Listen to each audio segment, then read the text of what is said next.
All right, welcome to O1 students to another uh, flood week video. Again, this video will not be as long as a full class. I'm going to go through a few more terms about the lens and some things that are affected as we change the focal length. We have talked about this. We've talked about the lens, obviously f-stop, and we have talked about the term focal length and many things that it affects as we change the focal length. So today I'm just going to expand on some of the knowledge we already have and talk about how focal length affects perspective or the presentation of perspective in the image. And I'm going to talk a little bit of how the actual image is formed, how a lens works. When we get back to class together, I will review this information and we will see some clips and look at those together. But this is an opportunity to give you some information before we get back to class, and of course also so you can access it before the midterm. So let's, again, won't be a full class, just a lecture to get us ready for next week. So how does a lens work? We know a little bit about that. We know about f-stops. We know that f-stops have a great impact on exposure, on how much light hits the sensor, and we also know that it affects depth of field. But how does this image actually get formed? Well, here on our simple diagram of our man with the pipe, the diagram is explaining how light travels. Remember, light will go straight, travel straight until it hits something or is redirected. When it hits something, the light rays are going to bounce off in lots of different directions depending on the angle at which it hits the three-dimensional object. So here in our simple drawing of the man with the pipe, it is showing here that how at the pipe the light hits and bounces off, some towards the sky, some towards the ground, some towards the wall that's in front of him.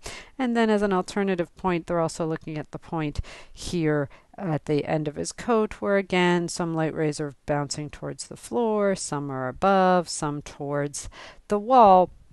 And this is, of course, how we see. If there is no light reflecting off of us, we cannot see. We are sort of walking around in the dark. It's through light, that light bouncing off of an object, that we are able to discern color and be able to see what's in front of us. So here 2 points, and it's showing how the light will bounce off in lots of different directions depending on the angle at which they hit.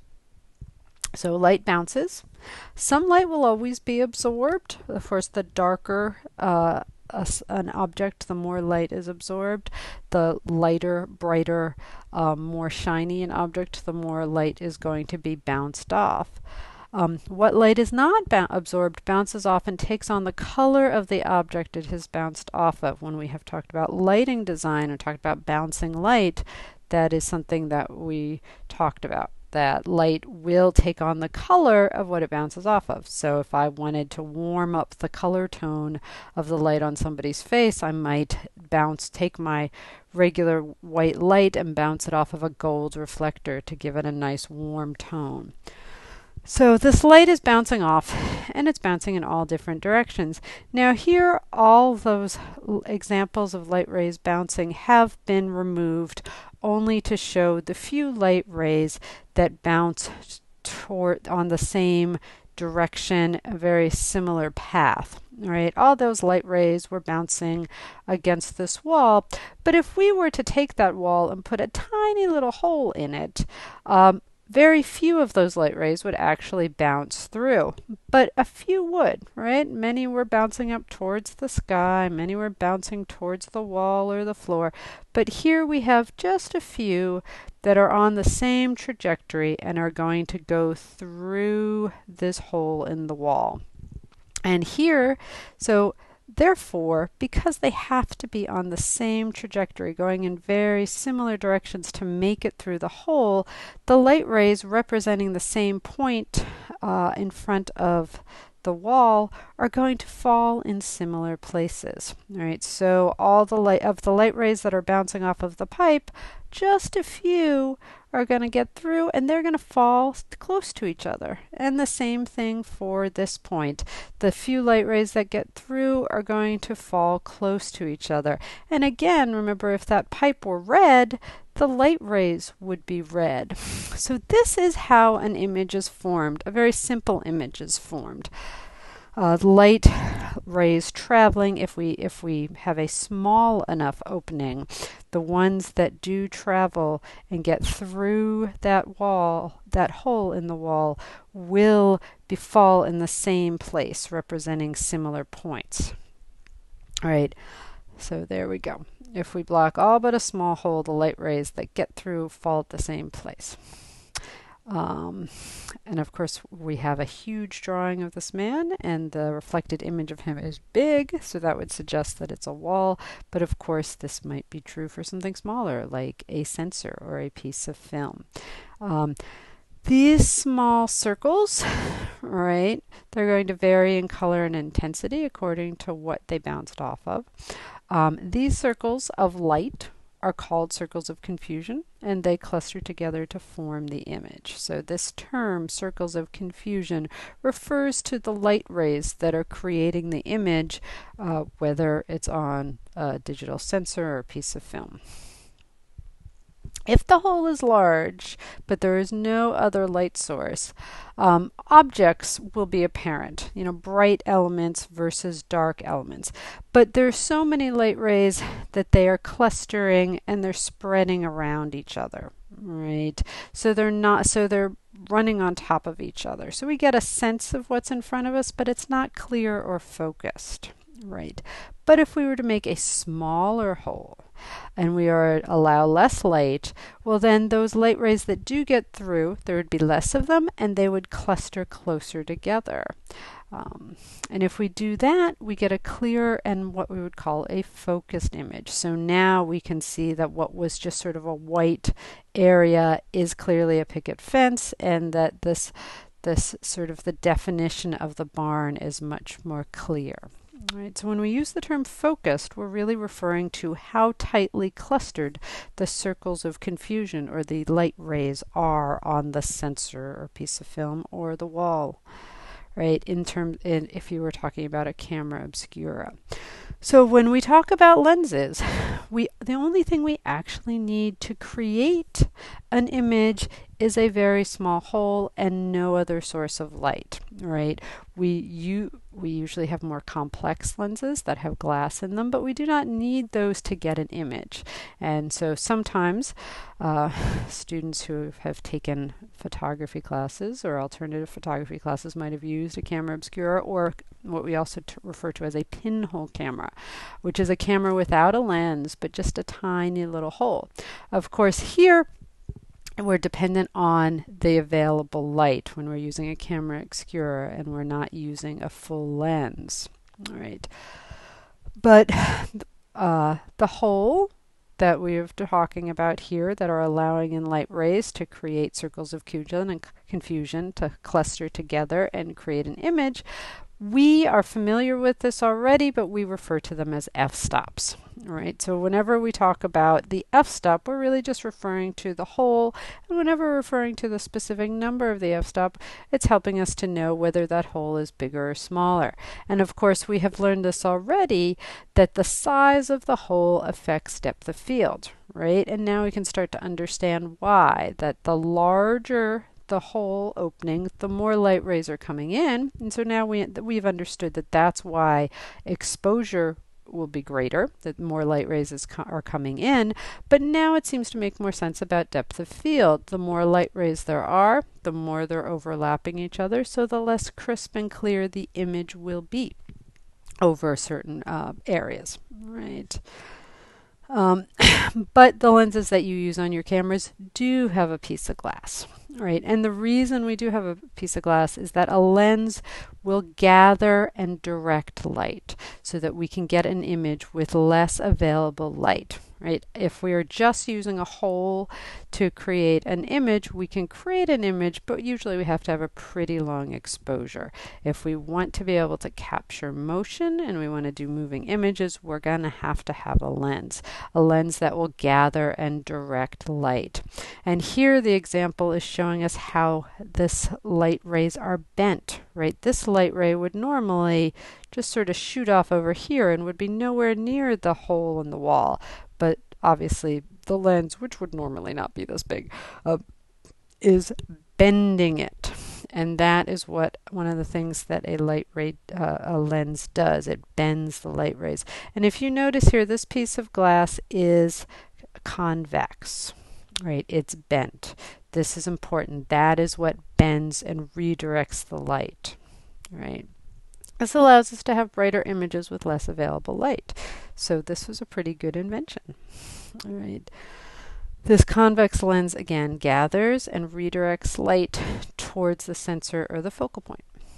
Right. So bending of the light allows for wider angles of view. So we've talked about this piece of glass before, and we've talked about the term focal length, right? Where we put this piece of glass in relationship to the sensor or the piece of film is measured, and that measurement is called the focal length. So when we say it's a 55 millimeter lens or a 100 millimeter lens, we're talking about how far away that piece of glass is from the sensor. This we have learned before. And we've learned that when we place that piece of glass, several things change. As we go from a 75 millimeter lens and we zoom in to a longer and longer lens, which means we move that piece of glass farther and farther away from the sensor, we have three things that we've talked about that are affected. First is angle of view, right? As we go through these images here, we see less and less of what is in front of the camera. The second is magnification. If we're going to see less and less, what we do see is bigger. So the details in the image become bigger as we zoom in or have a longer focal length. And the third thing that we've talked about in the past was depth of field, right? As we see here, the focus is much more limited. The tree is in focus, but the bushes behind it are not, as opposed to here where we can see more detail and definition to the bushes. So in the past, we've talked about this term focal length, and we have talked about these three elements that are affected by the change in focal length. But there is one other, and it comes down to this bending of the lens, of the light ray. The apparent perspective of the image will change with the focal length. And so what we mean there is that whether things appear farther apart or closer to each other will change according to what lens we use. It will not always look as it looks to our eyes. With a wide-angle lens, the closer the objects appear bigger and the perspective appears exaggerated. So, all right, so a wider lens, right, which we know is a small number, we have a stretched perspective. That piece of glass is close to the sensor, so it's bending those light rays pretty significantly, and that bend is apparent to our eyes. So a wider lens stretches the perspective, and a longer lens compresses the perspective. So what does that look like? Here we have a picture of my old dog Spam, and as you can tell, looking at this image, the angle of where the camera is pretty similar. You can see that the background, he's in the exact same spot, but he looks different. The image on the left is with a longer lens, and with a longer lens, the perspective is compressed. Things appear closer together. With a wider lens, things appear stretched, and things seem farther apart. So what this effect has is one, look at on the wide angle, look at his body. His body looks to be very long, and his nose appears very, very big. Right? So he has an exaggerated sense of this snout here. And as we go farther away, his body seems to be very, very long and stretched. And the same thing here to his feet. It seems like they're much farther away. As we go to a longer lens, again, the framing is very similar, but look at the size of his nose here. It does not seem as big. His body does not seem as long or as stretched. So the fourth thing that changes when we change focal length is perspective. With a wide angle lens, things appear stretched and farther away, and this is particularly an issue with features. When the camera is close up, it will really exaggerate the distance between the nose and the forehead and the ears, as it does here on Spam. And here with the longer lens, it's compressed. There does not seem to be nearly as much of a distance here. His nose does not appear as big or as exaggerated. Here, a good example when you're trying to understand the difference in perspective is to look at the difference between dollying with a wide angle lens or zooming with the lens. So here on the left, we begin with the same framing and the same lens. And as we go to the left, the camera moves. The lens does not change. We keep the same wide angle lens that we have here, and we just move the camera physically closer. To the right, we keep the camera in the same physical position, but zoom the lens in. So we change the lens and make it much longer. So we're moving that piece of glass away from the sensor. And when we look at the man, we can see some differences. Here, his nose looks a little bigger, but the framing on him is very much the same. It's right at the top of his head as opposed to right there on his thigh, so he's framed up the same. But the real difference that we see when we change that angle of view is the background. So this is a combination of angle of view, right, and the change in perspective. And the angle of view allows us to see a lot, right? We can see this whole building in the bottom image. This again is the wide angle lens close to the man. We see the whole building. We can see the roof. It's basically a block long, right? So the angle of view is much greater, and it appears that the building is much farther away. If I had to estimate how long would it take him to get to that building, I would say, well, he has got to walk all the way back to those steps and go up those steps and cross the street, and it would appear pretty long. To take him 30 seconds. But then when I look over here, again, the camera stays in the same place, but the lens moves. Now the angle of view is much different. I'm not seeing this wall at all. Right here I see the wall, here I don't. I'm not seeing the edge of this building. In fact, I'm only seeing up to the top window, one floor. So I don't see nearly as much in the background, and the building appears much closer. Right now these stairs are very evident. It looks like he would turn around, take a couple of steps, and he would be there. Right? So this appears squished. The perspective is much closer as opposed to being stretched, where the perspective is stretched out and everything appears to be farther away from each other. So this is the main thing that we're going to look at when we return to class. We will look at a few examples to see how filmmakers use this creatively. This adds one more aspect to the focal length. When we change focal length, we will affect angle of view, how much we see. It'll affect magnification, right, how big the subject is in the frame.